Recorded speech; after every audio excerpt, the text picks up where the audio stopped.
دو کنارے کی نیکسٹ آنے والی ایپیسوڈ میں آپ لوگوں کو دکھایا جائے گا کہ آخر کار ولید کی ہوئی حالت خراب اور دورشوار کو بہت بڑی خوشخبری ملنے والی آنے والی ساتھ میں آپ لوگوں کو دکھایا جائے گا کہ آخر کار جو کائنات ہوگی اسے آئے گی ولید کے پاس آ کر بات کرے گی، اس سے کہے گی کہ ولید بھائی میں آپ سے ایک بات کرنا چاہتی ہوں۔ جب ولید یہ بات سنے گا تو کائنات کو جواب دے گا اور بولے گا کہ جی بولیں کیا بات ہے، تو آگے سے کائنات جو گی یہ ولید کو سب کچھ بتانا شروع کر دے گی۔ ولید کو بولے گی کہ ولید بھائی بات یہ ہے کہ جو میرا ہسبینڈ اسد ہے یہ جائیداد مانگنے کی کوشش کر رہا ہے، بار بار میرے سامنے یہ ریکویسٹ کر رہا ہے کہ آپ کی جو بھی جائیداد بنتی ہے وہ ہمیں اپنا حصہ چاہیے۔ جب یہ باتیں ولید سنے گا تو ولید جو گا اپنا سر نیچے کر لے گا اور سمجھانے کی کوشش کرے گا کائنات کو اور کہے گا کہ دیکھو کہ وہ سب کچھ ٹھیک ہے، لیکن آپ کا کیا دل مانتا ہے کہ میں یہ سب کچھ دے دوں۔ کائنات جب یہ بات سنے گی تو یہ بھائی کو کہے گی کہ وہ سب کچھ ٹھیک ہے، میرا بھی دل نہیں کر رہا اور میں نے اسے صاف الفاظ میں انکار کر دیا تھا،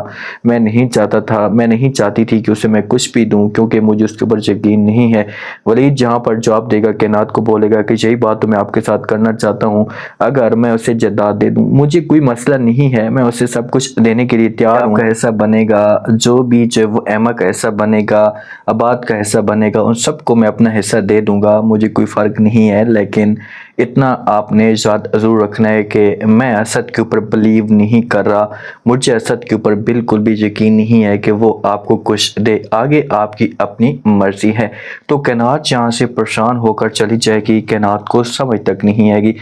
کائنات کی کال آئے گی اسد کو، ایک دوسرے کے ساتھ بات کریں گے تو وہاں پر جو اسد ہوگا یہ کائنات کو بولے گا کہ بھائی جو بات میں نے آپ کو کہنی تھی وہ بات میں نے آپ کو کہہ دی ہے، اگر آپ نے میری یہ بات نہیں مانی تو میں آپ کو اتنا بتا دوں کہ آپ کی یہاں پر آنے کی کوئی بھی ضرورت نہیں ہے، آپ یہاں پر نہیں آ سکتے۔ تو آگے سے سمجھانے کی کوشش کرتی ہے کائنات اور کہتی ہے کہ دیکھو کہ تم جو کچھ بھی کہنا چاہتے ہو وہ کہہ سکتے ہو، مجھے کوئی فرق نہیں ہے، لیکن یہ بات میں آپ کی نہیں مان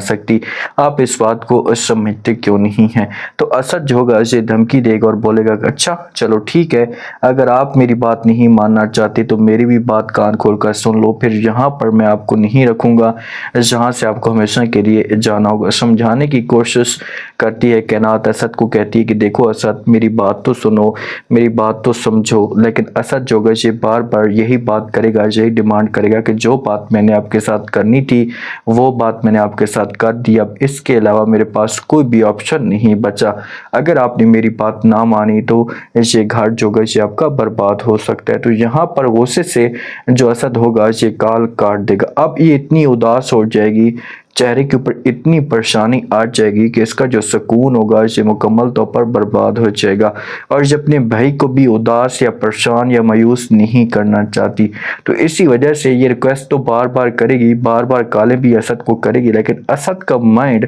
دورشوار نے ایسے چینج کیا ہے کہ اب یہ کوئی بھی بات نہیں سننا چاہتا اور یہ کوئی بھی بات اب نہیں ماننا چاہتا۔ شہیر اور دورشوار کی ملاقات ہوگی، شہیر جو ہوگا یہ دورشوار کو بولے گا اور کہے گا کہ کیا تم اپنی زندگی ایسے ہی گزارو گی، مینٹل انسان کے ساتھ اپنی زندگی گزارو گی؟ تو آگے سے دورشوار شہیر کو جواب دے گی اور بولے گی کہ وہ سب کچھ ٹھیک ہے، میں زندگی آپ کے ساتھ گزارنے کے لیے تیار ہوں، آگے بڑھنے کے لیے بھی تیار ہوں، لیکن آپ کیا میرا ساتھ دیں گے؟ مجھے اس بات کی ٹینشن ہے، مجھے اس بات کی فکر ہے کہ آپ کہیں مجھے دھوکہ نہ دیں۔ تو یہاں پر سمجھانے کی شہیر کوشش کرے گا اور کہے گا کہ دیکھو دورشوار وہ آپ کی اپنی مرضی ہے، میں آپ کے اوپر پریشر نہیں ڈالوں گا اور نہ ہی میں کسی قسم کا آپ کے اوپر پریشر ڈال سکتا ہوں، اگر میں کچھ ایسا کرنے والا ہوتا،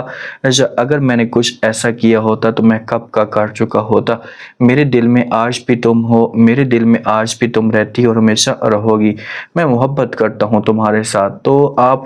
جانے آپ کا کام جانے، میں اب آپ کے اوپر کسی قسم کا کوئی پریشر نہیں ڈالوں گا، صرف اور صرف آپ کو میں سمجھانا چاہتا ہوں کہ آپ میری زندگی میں واپس آ جائیں، میں آپ کو خوش رکھنے کی ضرور کوشش کروں گا۔ تو یہ باتیں جب جہاں پر سنے گی دورشوار تو فوراً جواب دے گی اور کہے گی کہ اچھا چلو ٹھیک ہے، مجھے تھوڑا سا وقت دے دو، میں سوچ کر سمجھ کر آپ کو بتا دوں گی۔ تو یہاں سے جو وہ دورشوار اٹھ کر چلی جائے گی، جو دورشوار کا بھائی تیمور ہوگا یہ گھر میں جائے گا، اپنے والد کو اپنی ماں کو صاف الفاظ میں انکار کر دے گا اور بولے گا کہ بس بہت ہو گیا، میں یہ سب کچھ برداشت نہیں کر سکتا۔ اب اس گھر کے اندر جب وہ دورشوار نہیں آئے گی، والد پوچھنے کی کوشش کرے گا اور کہے گا کہ آخرکار آپ کو مسئلہ کیا ہے، تو انکار کر دے گا یہاں پر تیمور اور کہے گا کہ بس مجھے مسئلہ بہت ہے، جو بات میں نے کرنی تھی کر دی، اگر اس گھر کے اندر وہ لڑکی آئی تو میں اسی گھر ہمیشہ کے لیے چھوڑ کر چلا جاؤں گا، اس کے لیے اب اس گھر کے دروازے ہمیشہ کے لیے بند ہو چکے ہیں۔ تو بہت زیادہ والد پریشان ہوگا،